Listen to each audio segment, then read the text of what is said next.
Uh-oh.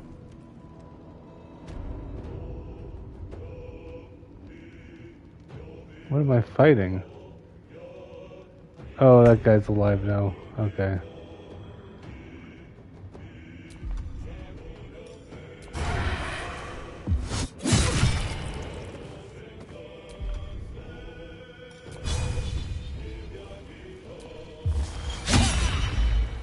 My faith will protect me.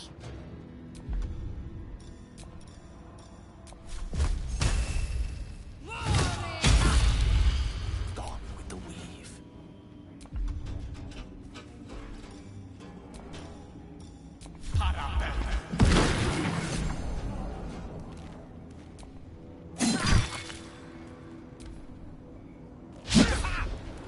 Good. Oh, not so good. Ooh, 7.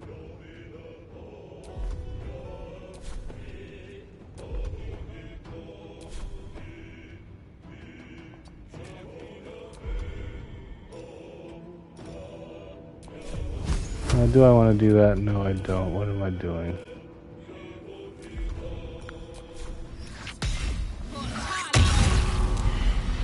There we go. Welcome back. Have you made any new discoveries?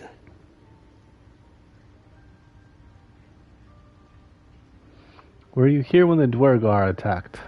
I observed the fight from a distance. Combat is not my field of expertise, but the Myconids handled themselves well enough.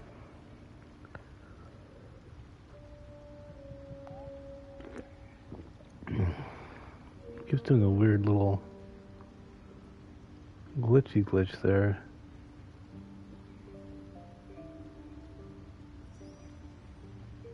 Tell Blurg about the tadpole. You were infected by an Illithid tadpole? It's a miracle you're still intact. You must be worried sick, but have no fear. I have a friend who may be able to assist. Omelium! I hope this is important, Blurg. My Zirkwood samples need constant attention. It is. This adventurer has an Illithid tadpole inside her head, but she hasn't turned. No ceremorphosis? That's impossible, but intriguing. Are you looking to have it extracted?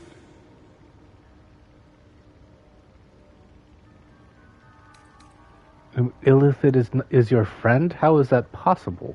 I have broken free from the Elder Brain's yoke. I no longer serve the grand design. I ask that you refrain from violence, while I respect that your opinion of my kind may not change. What is the grand design? A collective quest to eliminate the Gith and enslave all other humanoids.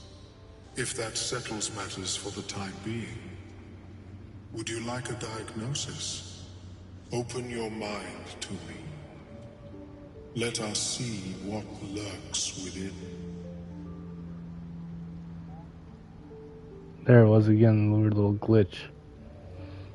How's this broadcast doing? Looks like it's going. I don't know. That was weird. Never mind. I'm done with mind flayers touching me. I see. I will remain here if you change your mind. You with a harrowing elegy, cheerless as the new moon. The duergar is slain, the rot has been purged. The music shifts, still melancholic, but now streaked with hope. Do you hear a new harmony? Huh. Serenity. I name you Peace Bringer. Fragrant spores waft through the air. Your heart swells with bliss with your every breath. Freely you have given to us. Freely you may take. The Guardian Gate is open. Go and claim But before this, I have another boon to ask of you. You have cut out the duergar blight, but not its source. In your mind's eye, Spore shows you a drow, striding among myconid dead. Near. This one is called. He hunted us. Hunt him in turn. Bring me his head, and I will know my circle is safe. My, this sovereign likes to delegate.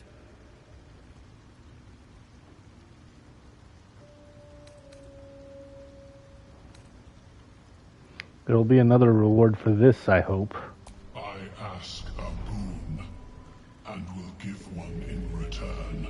The drow lurks in the ruins beyond the lake. Bring him death, and return. Peacebringer, be at home. I have slain the creature called Glut. It was scheming to slaughter your circle. You are one with Spore. Your throat tightens, then relaxes. The air is serene, your mind untroubled.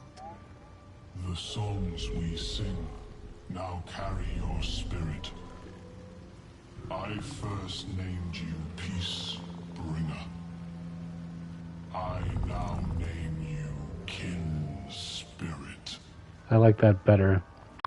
Peacebringer doesn't really fit this character, especially in light of what happened at the Grove. And Paqari probably thinks that she can take him now anyway, so let's go. I greet you, son child.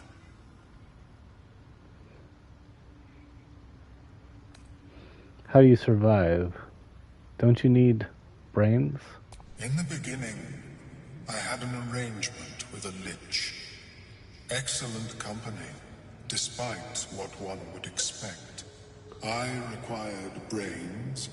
He required souls. A perfect symbiosis. But our ambitions eventually splintered. I wished to better the world, and he preferred its rot. So I left his company. And thus I now feed from those who act against the Society's goals.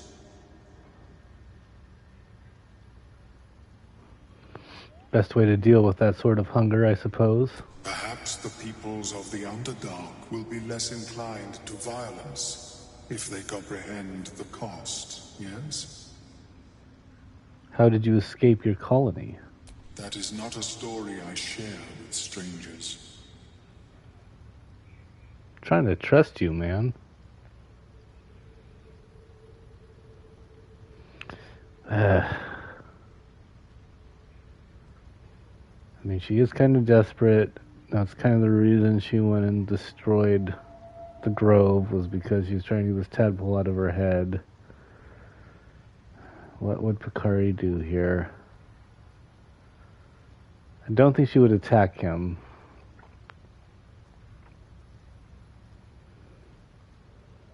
She's not gonna be like James Kirk and never trusted a mind flayer and I never will type situation. Alright, I'd like to learn more about the tadpole. An almost childlike joy enters Omeluum's ichor-laced eyes. Open your mind to me, friend. Let us see what lurks within. I'm gonna relax and allow him to search mine. I mean, it is like the best chance of getting rid of this thing, I think, is to have an Illithid do this. And I'm fairly convinced that he's not part of the hive, unless he's a spy. So here we go. Oop, there went again, that weird glitch. As Omeluum's mind pierces yours, the tadpole pulses with power. It feels 10 times its size. Alive, awake, almost smug. This is most unusual. The incubation period should be complete, as should your transformation. But the lava is infused with strange magic. It appears to be in some form of stasis. What happens if that stasis goes away? I can only theorize, but I suspect your transformation would be both agonizing and instantaneous. I thought it was always agonizing, Ammalium. Well, yes, but that wasn't my point. Can you extract the tadpole? No. It appears to be shielded from physical and magical influence. And even without the shield, the extraction would involve severe cranial trauma. That doesn't sound ideal. It is not ideal. The process would surely kill you. But not to worry. Should you transform, I will happily perform a new examination. Tell Ammalium about the strange Mind Flayer ship you were on. A Nautiloid? Fascinating. I have never set foot on one myself. They were our warships during the greatest eras of the Illithid Empire. We ruled the entire astral plane from their decks. The design was lost when the Gith rebelled and ended our dominion.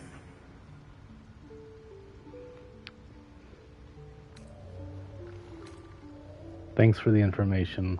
Of course. I am sorry I cannot assist you in its removal. But I have an idea. Oh, perhaps I should start taking notes. There may be a way to bypass that stasis. There are many alchemical substances that can influence the mind. Oh, drugs. Isn't the stasis why the tadpole hasn't killed me yet? I do not intend to shatter its protection. I need only bypass the interference that prevents me from communicating with the lava. Bypass? What kind of alchemy are we talking about? A tincture distilled from a collection of rare mushrooms. They have subtle psionic influence.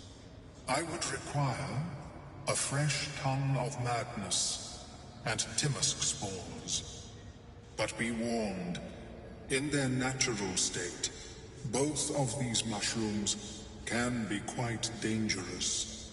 Timusks cause confusion in those that approach them. The tongue is self-explanatory. Eating those doesn't sound like a great idea. My formula will hamper the more harmful effects once the mushrooms are brewed into a potion. Your sanity, however much you possess, should remain intact. Lovely. So where do I find these mushrooms? The underdark, of course, although they are quite rare. And their discovery, perilous. I think I already blew a bunch of I them up. imagine Lenore would have them in her possession. She served Mistra as a cleric. Oh. Why would a cleric have a bunch of I already know the answer to that. Where does Lenore live? The southwest when I last saw her, although her tower does have a tendency to move. Oh. Lenore's moving tower. Why would a cleric have a bunch of dangerous mushrooms? I guess I will ask that. She is quite fond of her garden. Lenore has always been a lonely sort. Nature was her only companion. I offered her the chance to join the society, but she refused. Her experiments on Susa bark took priority. Oh, Susur bark. Does I have another quest that looks for Susur bark? Alright, I'll come back when I find the mushrooms. May your travels be safe and swift.